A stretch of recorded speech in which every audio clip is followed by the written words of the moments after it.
Aku sudah menjadi seorang pengajar sekarang, padahal rasanya baru kemarin lulus SD.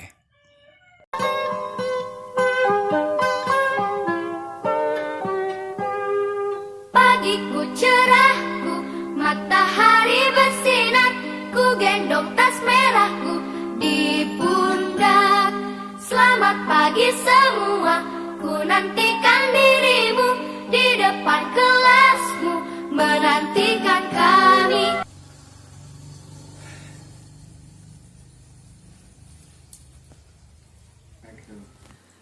Assalamualaikum warahmatullahi wabarakatuh. Waalaikumsalam warahmatullahi wabarakatuh. Selamat pagi anak-anak. Pagi Pak. Gimana kabarnya? Alhamdulillah baik. Mari kita awali pertemuan kali ini dengan membaca basmalah bersama.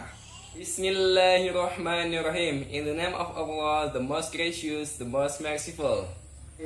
Oke, ada yang tahu hari ini kita mau belajar tentang apa? Apa itu Pak? Hari ini kita akan belajar tentang pewarisan sifat. Kalian sudah siap? Siap Pak. Nah, sebelum kita masuk lebih lanjut kepada pewarisan sifat itu apa, kita harus mengetahui bagaimana cara menentukan gen dalam suatu kromosom. Pada awalnya, tahun 1860, biarawan yang bernama Gregor Mendel itu menemukan sebuah konsep abstrak yang dinamakan pewarisan sifat. Namun, itu hanyalah murni sebuah kebetulan belaka. Pada saat itu, struktur sel yang menampung unit-unit imajiner ini bahkan belum diketahui namanya. Setelah bahkan kromosom dapat diamati untuk pertama kalinya, banyak sekali ahli biologi yang masih skeptis tentang pandangan Gregor Mendel ini. Yang pertama tentang segregasi, dan yang kedua tentang pemilahan bebas. Sampai pada akhirnya terdapat bukti fisik yang dapat mendukung prinsip-prinsip tentang Gregor Mendel dan segregasi dan pemilihan bebas yang berwujud dalam sifat-sifat yang ada di kromosom. Nah, alhamdulillahnya pada saat zaman sekarang ini kita bisa melihat di mana letak gen itu. Kita bisa melihat sifat-sifat Mendel yang ada pada sepanjang kromosom. Sifat-sifat ini dapat kita lihat menggunakan zat fluoresen. Setelah itu, kita dapat melabeli lokus-lokus dalam suatu gen. Dan lokus-lokus ini merupakan tempat titik suatu gen tersebut memiliki sifat yang unik masing-masing. Pada materi pewarisan sifat ini, Bapak akan bagi menjadi 5 bab supaya kita dapat memahami dengan lebih detail dan lebih jelas. Bab yang pertama, dasar fisik pewarisan sifat Mendelian adalah perilaku kromosom. Dengan menggunakan teknik-teknik mikroskopik yang telah disempurnakan, akhirnya para ilmuwan itu pada tahun 1875 dapat menemukan yang namanya mitosis. Selanjutnya pada tahun 1890, para ilmuwan berhasil menemukan meiosis. Nah, coba kamu yang di situ jelaskan bagaimana sih para ilmuwan bisa menemukan itu?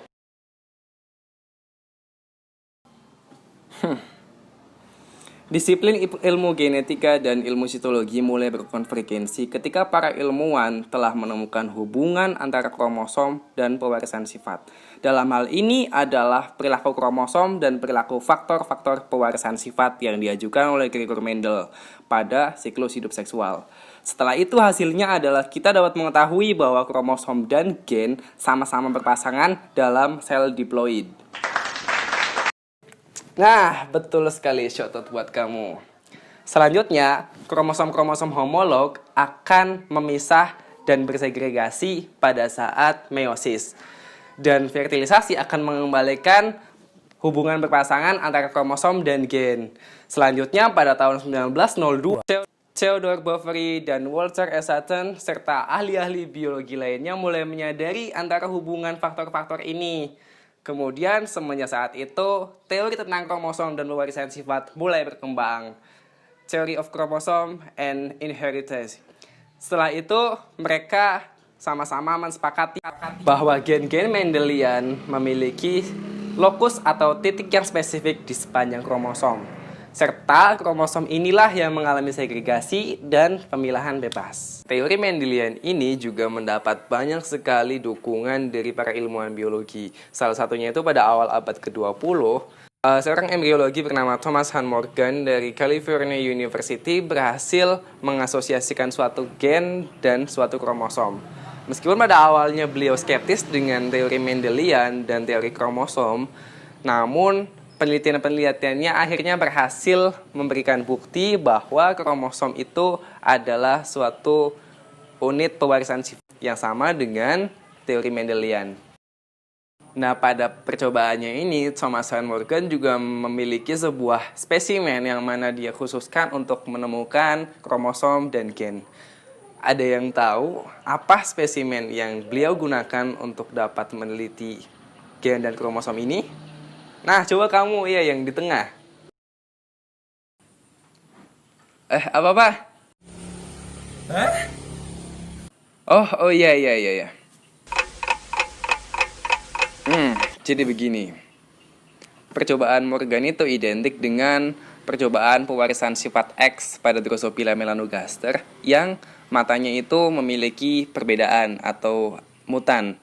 Dan Drosophila melanogaster ini warna matanya yang berubah tadi mengindikasikan bahwa pewarisan sifat itu sangat kaitannya dengan kromosom yang spesifik pada gen yang spesifik. Seperti itu, Pak.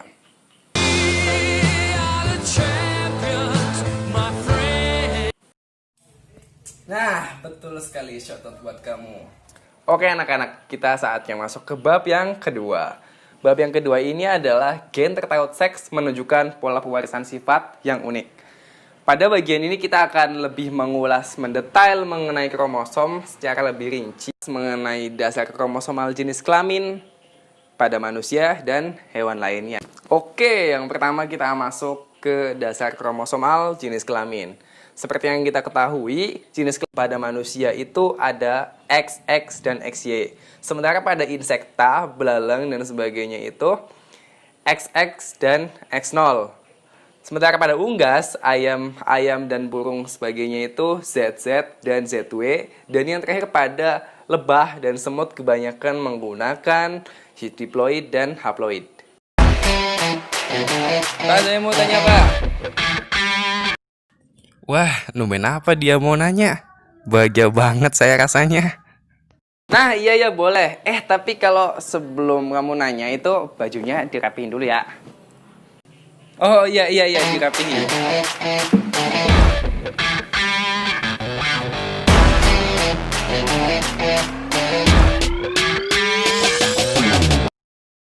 Pak, kalau yang di kromosom itu kan mengkode protein ya Pak ya. Jadi kalau pada mamalia kan yang pejantan XY, sementara yang betina itu XX. Kenapa pada betina itu tidak mengkode atau tidak memproduksi protein lebih banyak ketimbang pejantan? Kan padahal mereka punya 2 kromosom X tuh Pak. Itu kenapa ya Pak? Ya, memang betul sekali pada betina itu kan memiliki kromosom XX ya, X-nya ganda. Kenapa tidak memiliki atau tidak mengkode protein yang lebih banyak ketimbang pejantan? Jawabannya adalah pada betina itu terdapat suatu peristiwa unik yang namanya inaktivasi X pada mamalia betina.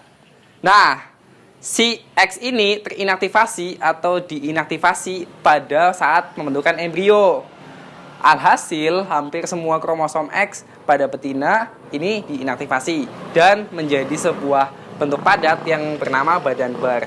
Selanjutnya badan bar ini disimpan di bagian dalam nukleus. Alhasil, walaupun pada betina memiliki kromosom X lebih banyak ketimbang pejantan, dosis mereka dalam mengkode protein pun sama. Tidak ada yang lebih banyak atau tidak ada yang lebih sedikit. Begitu. Oke, selanjutnya kita masuk ke bab yang ketiga. Bab yang ketiga adalah gen-gen tertaut cenderung diwariskan bersama-sama karena terletak pada kromosom yang sama. Nah, gen-gen yang ada pada suatu sel sangat banyak sekali jumlahnya dibandingkan dengan kromosom. Sejauh ini baru ada 78 jenis gen yang teridentifikasi dalam satu kromosom Y. Namun selanjutnya dengan perkembangan teknologi yang lebih baik lagi mengenai analitik dan sequence genetik, pasti akan lebih banyak lagi jumlah gen yang dapat teridentifikasi. Gen-gen yang terletak pada kromosom yang sama dan cenderung diwariskan bersama-sama disebut gen-gen yang tertaut atau linked gens. Pak? Nah, iya boleh. Bagaimana kita dapat mengetahui tautan mempengaruhi pewarisan sifat, Pak?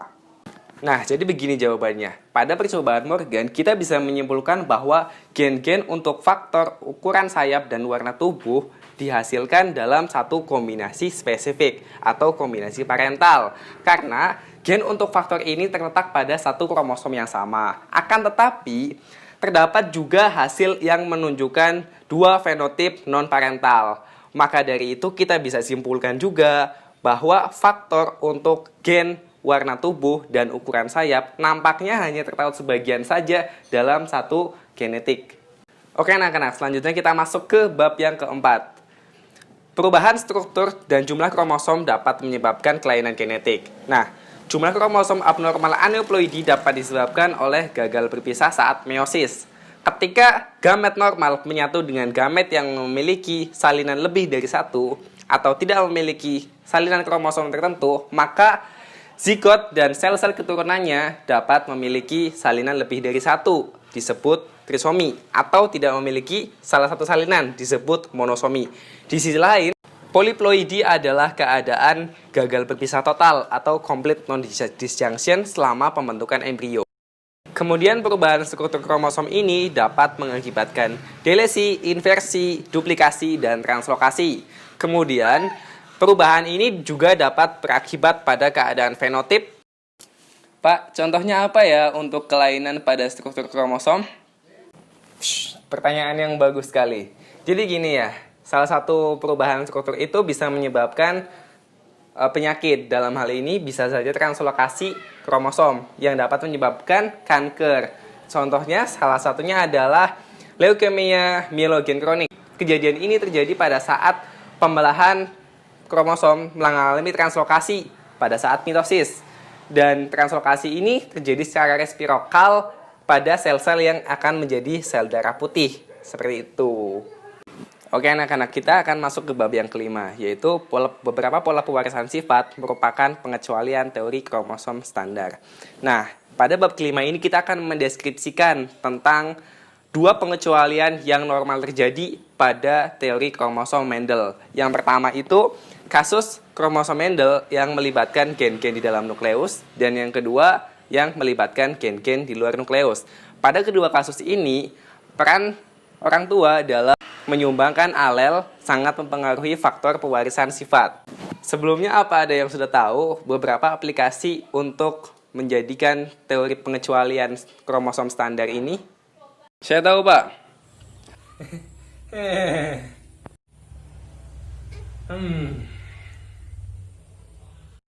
Aplikasinya salah satunya adalah penanaman genomik. Penanaman genomik pada mamalia, efek-efek fenotipik bergantung dari gen yang dihasilkan dari masing-masing induk yang diwariskan melalui alel-alel induk tadi. Kemudian, penanaman gen ini terjadi pada saat pembentukan embrio. Setelah itu, penanaman ini akan menjadikan salah satu gen maternal atau paternal menjadi tidak dapat diwariskan kepada keturunannya. Seperti itu, Pak.